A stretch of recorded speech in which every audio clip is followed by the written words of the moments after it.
It's time for another hieroglyph. So, what is this one with the little bumps on it? And how was it used in ancient Egyptian? That's what we'll get into in just a moment. Welcome to Voices of Ancient Egypt.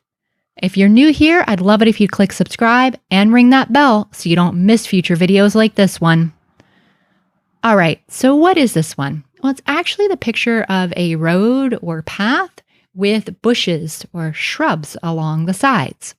So, as you might imagine, this is used actually as a determinative in words related to roads, ways, travel, etc. And if you're not familiar with what a determinative is, I recommend you download my free half-hour hieroglyphs guide. I'll link that in the description. So, because of its relationship with roads and ways, it can be a determinative for words like to be far away.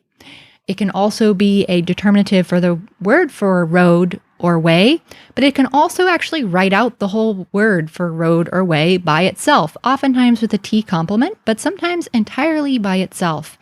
And one of the ways that you'll see the sign used is in writing out the name of the god wAt, whose name literally means opener of the ways.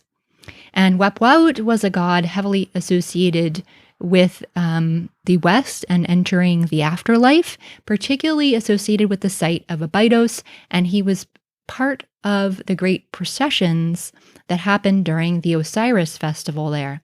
So since he is the opener of the ways, his name is often spelled with this sign meaning way in the plural, wa'ut.